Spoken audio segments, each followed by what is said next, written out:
নমস্কার, আমি অর্ক। আর আপনারা শুনছেন শোনাই শোনো, বাংলা গল্পের আস্তানা। আজকের গল্প পরশুরামের ভূষণ্ডির মাঠে। গল্পটি ভালো লাগলে লাইক, কমেন্ট, শেয়ার করে পাশে থাকবেন। চ্যানেলটি সাবস্ক্রাইব করতে ভুলবেন না। শুরু হচ্ছে আজকের গল্প ভূষণ্ডির মাঠে।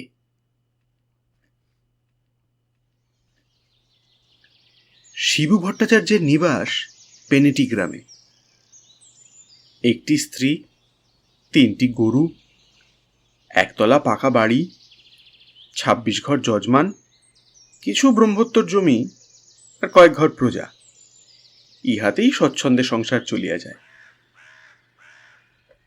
শিবুর বয়স 32। ছেলেবেলায় স্কুলে যা একটু লেখাপড়া শিখিয়াছিল এবং বাপের কাছে সামান্য যেটুকু সংস্কৃত পড়িয়াছিল, তাহা সম্পত্তি এবং যজমান রক্ষার পক্ষে যথেষ্ট। কিন্তু শিবুর মনে সুখ ছিল না। তাহার স্ত্রী নৃত্যকালীর বয়স আন্দাজ 25। আঁটোসাঁটো মজবুত গড়ন, দুর্দান্ত স্বভাব।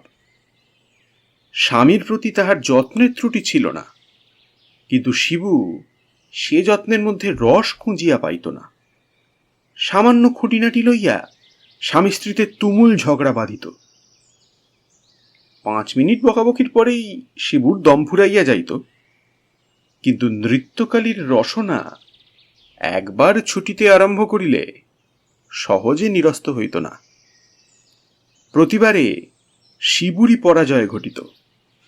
স্ত্রীকে বশে রাখিতে না পারায় পাড়ার লোকে শিবুকে কাপুরুষ, ভেড়ো, মেনিমুখ প্রভৃতি আখ্যা দিয়েছিল। ঘরে বাহিরে এই রূপে লাঞ্ছিত হওয়ায় শিবুর অশান্তির সীমা ছিল না। একদিন নৃত্যকালী গুজব শুনিল তাহার স্বামীর চরিত্রদোষ ঘটিয়াছে। সেদিনকার বচসা চরমে পৌঁছিল। নৃত্যকালীর ঝাঁটা শিবুর পৃষ্ঠস্পর্শ করিল। শিবু বেচারা ক্রোধে, ক্ষোভে, কষ্টে চোখের জল রোধ করিয়া কোনো গতিকে রাত কাটাইয়া পরদিন ভোর 6টার ট্রেনে কলিকাতা যাত্রা করিল।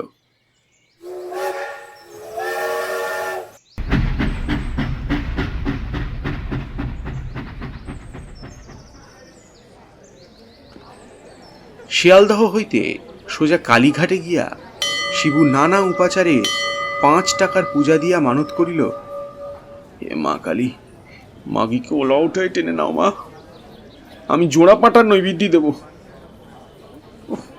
আর যে বরদাস্ত হয় না, একটা সুরাহা করে দাও মা, যাতে আবার নতুন করে সংসার পাততে পারি। মাগির ছেলে পুলে হলো না, সেটাও তো দেখতে হবে। দোহাই মা। মন্দির হইতে ফিরিয়া শিবু বড় 1 ঠোঙা তেলে ভাজা খাবার, আধশের দই এবং আধশের অমৃতি খাইল। তারপর সমস্ত দিন জন্তুর বাগান, জাদুঘর, হগ সাহেবের বাজার, হাইকোর্ট ইত্যাদি দেখিয়া সন্ধ্যাবেলা বীরেন স্ট্রিটের হোটেল ডি অর্থোডক্সে 1 প্লেট কারি, 2 প্লেট রোস্ট ফাউল এবং 8খানা ডেভিল জলযোগ করিল।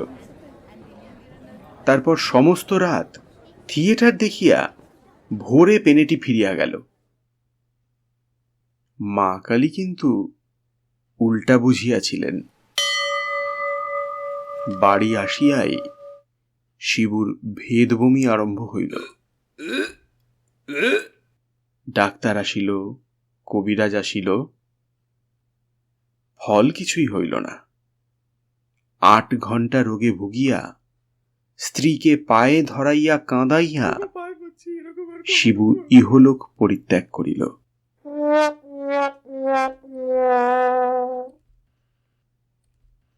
গ্রামে আর মন টিকিল না।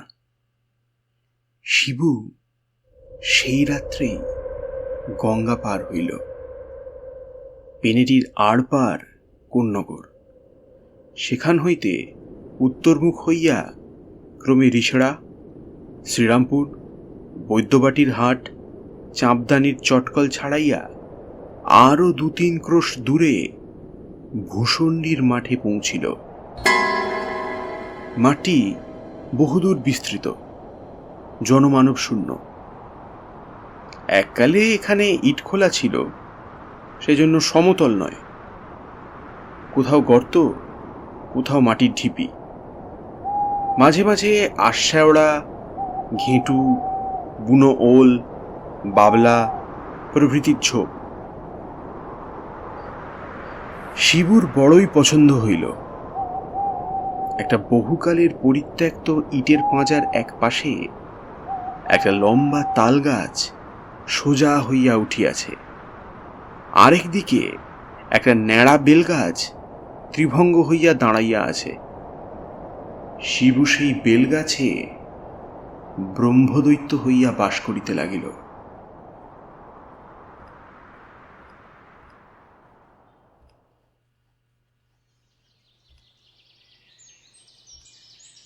যাহারা স্পিরিচুয়ালিজম বা প্রেততত্ত্বের খবর রাখেন না, তাহাদিগকে ব্যাপারটা সংক্ষেপে বুঝাইয়া দিতেছি।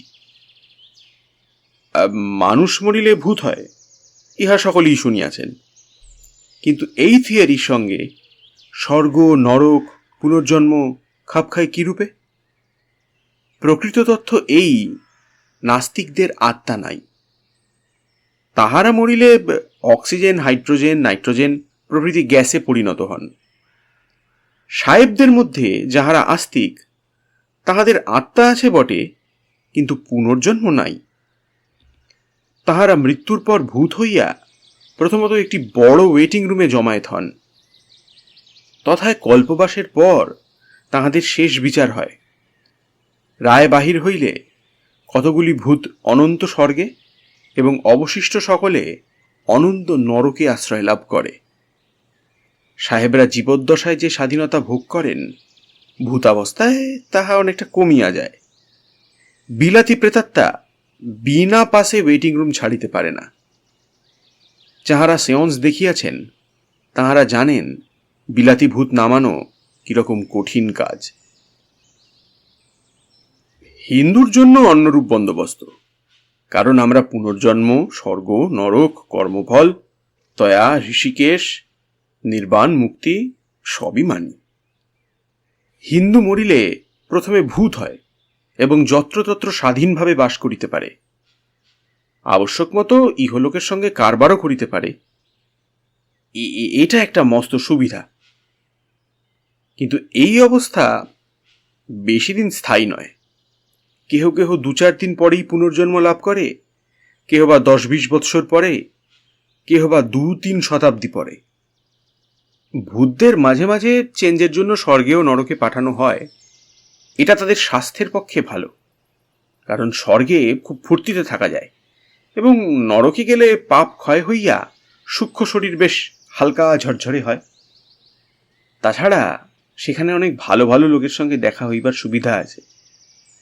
কিন্তু যাহাদের ভাগ্যক্রমে কাশী লাভ হয়, অথবা নেপালে পশুপতিনাথ বা রথের উপর বামন দর্শন ঘটে, কিংবা যাহারা সকৃত পাপের বোঝা ঋষিকেশের উপর চাপাইয়া নিশ্চিন্ত হইতে পারেন, তাহাদের পুনর্জন্ম না বিদ্যতে, একেবারেই মুক্তি। 2-3 মাস কাটিয়া গিয়াছে। শিবু সেই বেলগাছেই থাকে। প্রথম প্রথম দিন কতক নূতন স্থানে, নূতন অবস্থায় বেশ আনন্দে কাটিয়াছিল। এখন শিবুর বড়ই ফাঁকা ফাঁকা ঠেকে। মেজাজটা যতই বদ হোক, নৃত্যর একটা আন্তরিক টান ছিল। শিবু এখন তাহা হাড়ে হাড়ে অনুভব করিতেছে। একবার ভাবিল, দূর হোক, না হয় পেনেটিতেই আড্ডা গাড়ি। তারপর মনে হইল, লোকে বলিবে বেটা ভূত হইয়াও স্ত্রীর আঁচল ছাড়িতে পারে নাই। না, এইখানেই একটা পছন্দ মতো উপদেবীর জোগাড় দেখিতে হইল। ফাল্গুন মাসের শেষ বেলা, গঙ্গার বাঁকের উপর দিয়া দক্ষিণা হাওয়া ঝিরঝির করিয়া বহিতেছে। সূর্যদেব জলে হাবুডুবু খাইয়া এইমাত্র তলাইয়া গিয়াছেন। ঘেঁটু ফুলের গন্ধে ভূষণ্ডির মাঠ ভরিয়া গিয়াছে। শিবুর বেলগাছে নূতন পাতা গজাইয়াছে। দূরে আকন্দ ঝোপে গোটা কতক পাকা ফল ফট করিয়া ফাটিয়া গেল। একরাশ তুলোর আঁশ হাওয়ায় উড়িয়া মাকড়সার কঙ্কালের মতো ঝিকমিক করিয়া শিবুর গায়ে পড়িতে লাগিল। একটা হলদে রঙের প্রজাপতি শিবুর সূক্ষ্ম শরীর ভেদ করিয়া উড়িয়া গেল। একটা কালো গুবরে পোকা ভর করিয়া শিবুকে প্রদক্ষিণ করিতে লাগিল।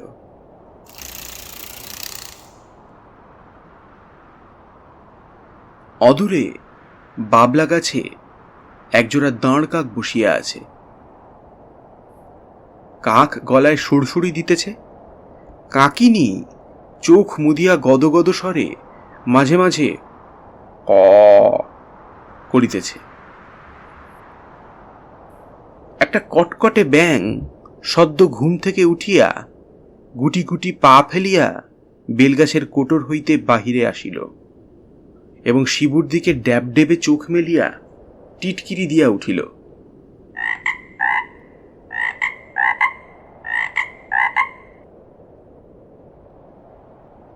একদল ঝিঁঝি পোকা সন্ধ্যার আসরের জন্য যন্ত্রে সুর বাঁধিতেছিল।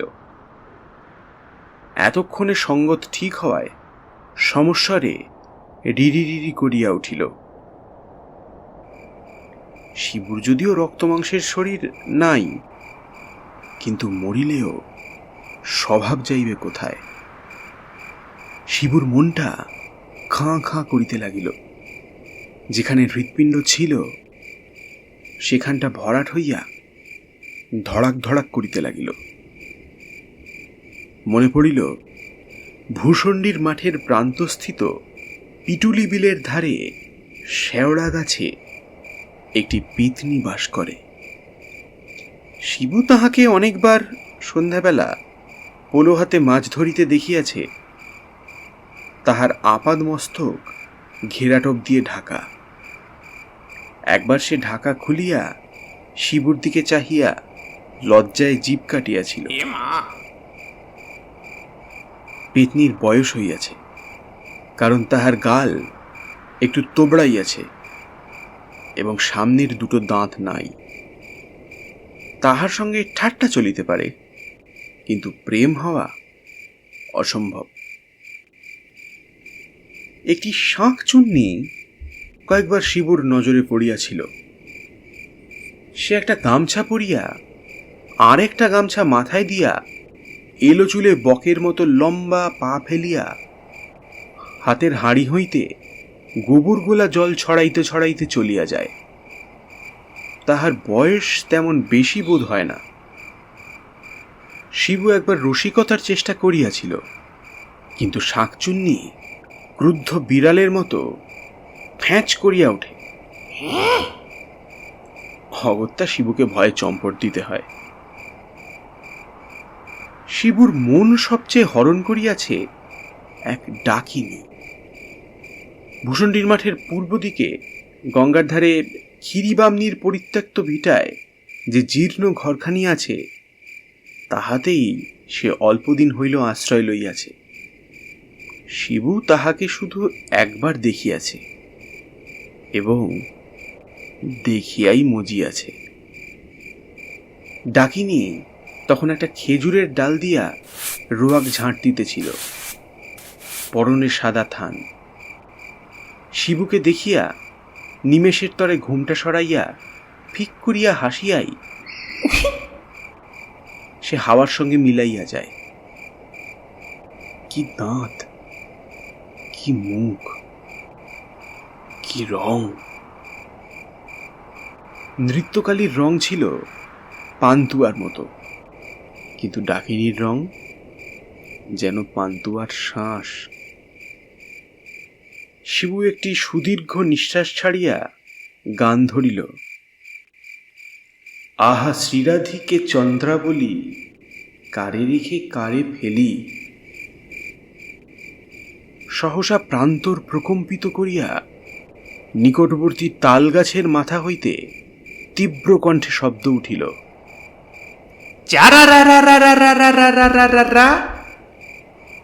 अरे भजुआ के बहनिया, अरे भजुआ के बहनिया, भगलू के बेटिया, केकरा से शादी हो केकरा से हो, केकरा से शादी हो केकरा से हो।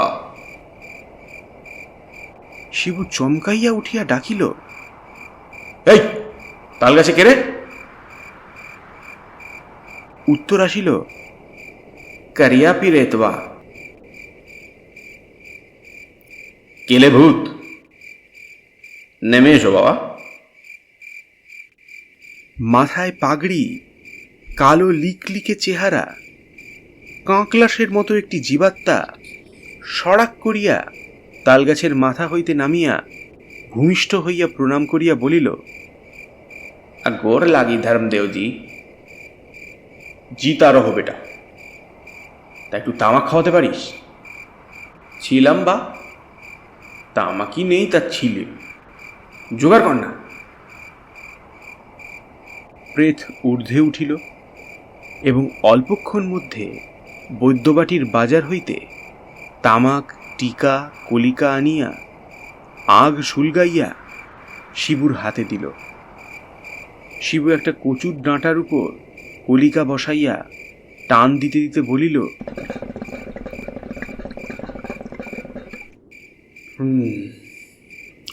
তারপর এলি কবে?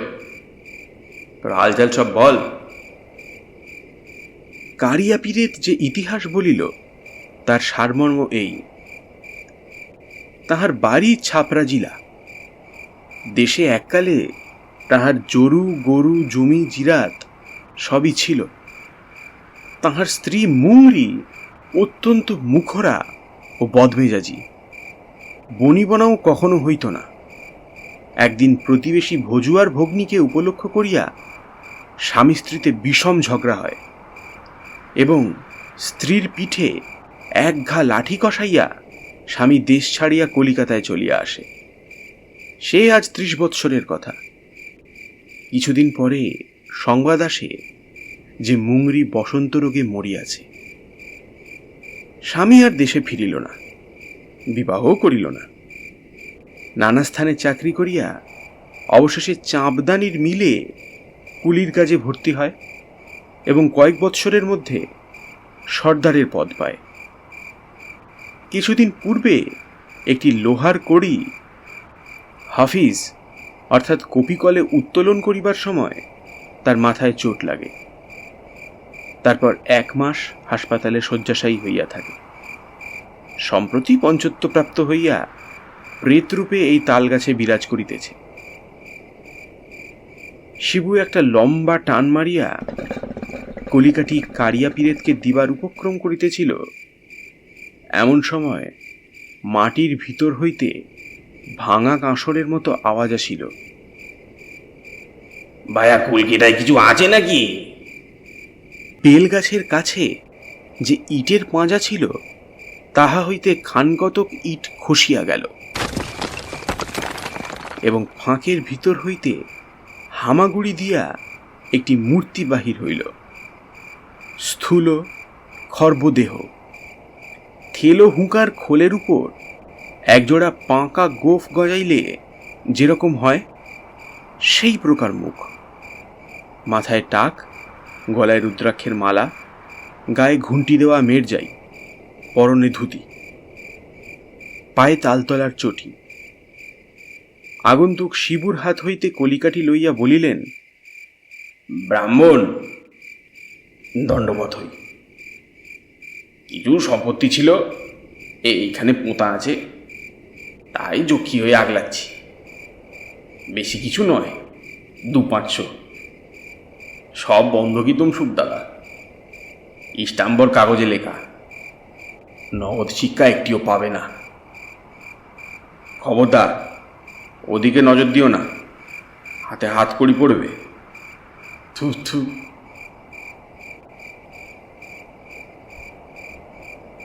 শিবুর মেঘদূত একটু আধটু জানা ছিল। সসম্ভ্রমে জিজ্ঞাসা করিল, যক্ষ মহাশয়, আপনি কি কালিদাসের? ভাইরা ভাই, কালিদাস আমার মাস্তুতো শালীকে বিয়ে করে। তা ছোকরা হিজলিতে নিমকির গোমস্তা ছিল, অনেকদিন মারা গেছে।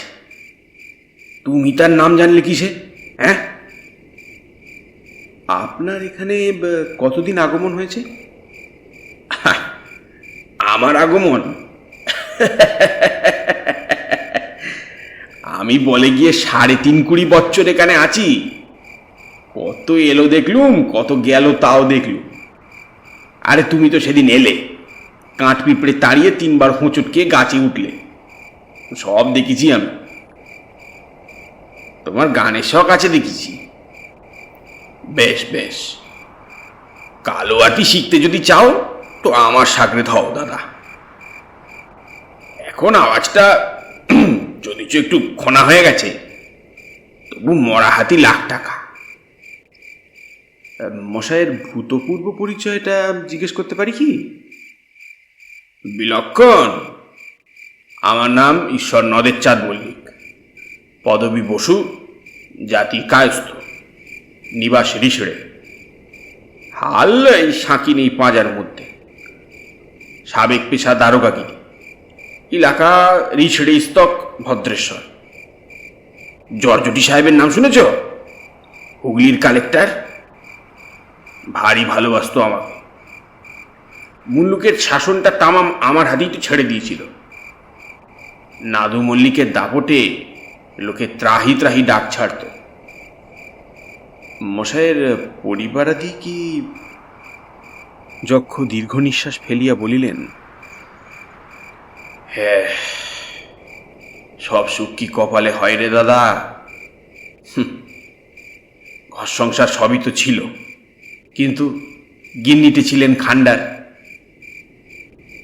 বলবো কি মশাই, আমি হলুঙ্গে নাদু মল্লিক, কোম্পানির ফৌজদারি নিজামত আদালত যার মুটোর মধ্যে। আমারই পিঠে দিলে কিনা এক গা চেলাকাত কষিয়ে, তারপরেই পালালো বাপের বাড়ি। ৩২৪ ধারায় ফেলতুম ফেলতুম, হ্যাঁ, কিন্তু কেলেঙ্কারির ভয়ে গ্রেপ্তারি পরোয়ানা আর ছাড়লুম না।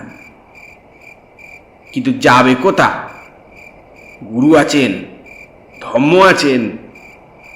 ৪৭ সনের মড়কে মাগি ফোত হলো।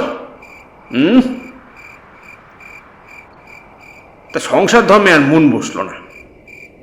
জর্জটি সাহেব বিলেত গেলে আমিও পেনশন নিয়ে এক শখের যাত্রা খুললুম। তারপর এই পরমাই ফুরুলে এই হেথা আড্ডা গেড়েছি। ছেলে পুলে হয়নি, তাতে দুঃখ নেই দাদা। আমি করব রোজগার, আর কোন আবাগের বেটা ভূত মানুষ হয়ে আমার ঘরে জন্ম নিয়ে সম্পত্তির ওয়ারিশ হবে, সেটা আমার সইত না। এখন তোফা আছি, নিজের বিষয়ে নিজে আগলাই, গঙ্গার হাওয়া খাই আর বাব্বাম করি। থাক, আমার কথা তো সব শুনলে, এখন তোমার কেচ্ছা বলো। যক্ষ বলিলেন, সব স্যাঙাতের একই হাল দেখছি। যাক, পুরনো কথা ভেবে মন খারাপ করে লাভ নেই। এখন একটু গান বাজনা করি, এসো। পাকওয়াজ নেই, তেমন জুত হবে না। আচ্ছা, পেট চাপড়েই ঠেকা দি। ঢন ঢন করছে। তা বাবা ছাদুখোর, একটু এঁটেল মাটি চটকে এই এই মধ্যিখানটাতে থাবড়ে দিত। ঠিক হয়েছে। চৌতাল বোঝো? 6 মাত্রা, 4 তাল, 2 ফাঁক। বল শোনো। ধা ধা ধিনতা কর্তা গে, গিন্নি ঘা দেন কর্তাকে।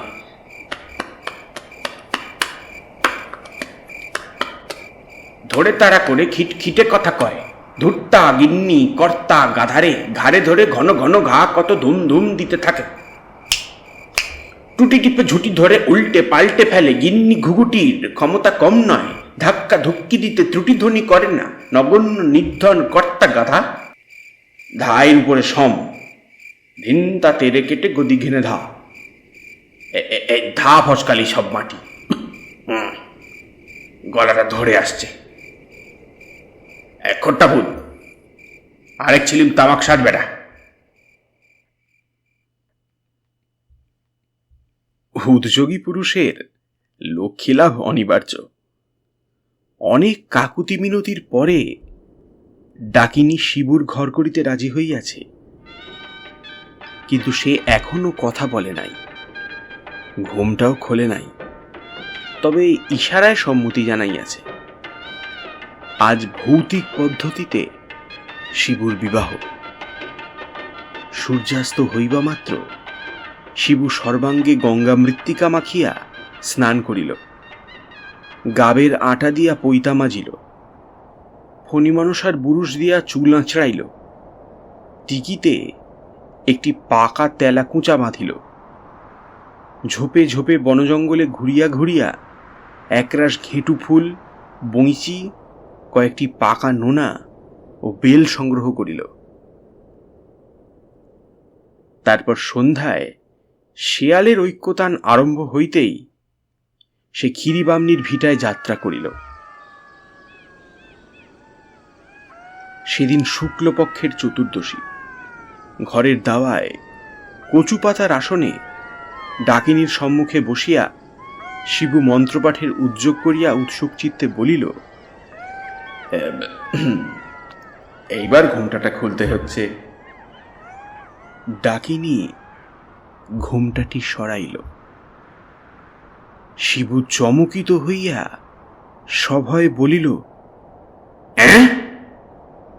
তুমি নেত্য? নৃত্যকালী বলিল, হ্যাঁ রে মিনসে, হ্যাঁ। মনে করেছিলে মোড়ে আমার কবল থেকে বাঁচবি। পেতনি শাকচুনির পিছু পিছু ঘুরতে বড় মজা না? এলে কি করে? ওলা উঠলে নাকি? ওলা উঠো 70-এর হোক কেন? ঘরে কি কেরোসিন ছিল না? ও তাই চেহারাটা ফর্সা বানা দেখাচ্ছে। পোড় খেলে সোনার জুলুস বাড়ে। ধাতটাও একটু নরম হয়েছে নাকি?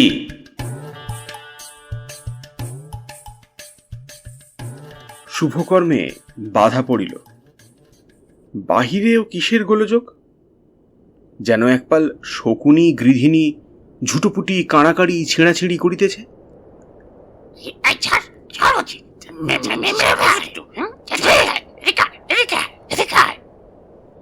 সহসা উল্কার মতো ছুটিয়া আসিয়া পেতনি ও শাঁকচুন্নি উঠানের বেড়ার আগড় ঠেলিয়া ভীষণ চেঁচামেচি আরম্ভ করিল। ছাপাখানার দেবতাগণের সুবিধার জন্য চন্দ্রবিন্দু বাদ দিলাম, পাঠকগণ ইচ্ছা মতো বসাইয়া লইবেন। পেতনি, আমার স্বামী, তোকে কেন দেব না? শাঁকচুন্নি, মর বুড়ি, ও যে তোর নাতির বয়সী। আহা, কি আমার কোনে বউগা! দূর মেছে পেতনি, আমি ওর 2 জন্ম আগেকার বউ। দূর গোবর চুন্নি, আমি ওর 3 জন্ম আগেকার বউ। মার মার মার, চেঁচিয়ে মার, ওদিকে ডাইনি বাগি মিনছেকে নিয়ে উধাও হোক। তখন পেতনি বিড়বিড় করিয়া মন্ত্র পড়িয়া আগড় বন্ধ করিয়া বলিল, আগে তোর ঘাড় মটকাবো, তারপর ডাইনি বিটিকে খাবো। কামড়া কামড়ি চুলোচুলি আরম্ভ হইল। একা নৃত্যকালীতেই রক্ষা নাই, তাহার উপর পূর্বতন 2 জন্মের আরো 2 পত্নী হাজির। শিবু হাতে পইতা জড়াইয়া ইষ্টমন্ত্র জপিতে লাগিল। নৃত্যকালী রাগে ফুলিতে লাগিল। এমন সময় নেপথ্যে যক্ষের গলা শোনা গেল, ধ্বনি শুনছ কি বা আনো মনে, ভাবছ বুঝি শ্যামের বাঁশি ডাকছে তোমায় বাঁশবনে। ওটা যে খ্যাঁকশিয়ালি, দিও না কুলে কালি, রাত বিরেতে শাল পুকুরের ছুঁচো প্যাঁচার ডাক শুনে। যক্ষ বেড়ার কাছে আসিয়া বলিলেন, ভায়া, এখানে হচ্ছে কি? এত গোল কিসে? কারিয়া পীরে থাকিল, এ বরম পিচাস, আরে দরওয়াজা তো খোল। শিবুর সাড়া নাই। প্রচণ্ড ধাক্কা পড়িল।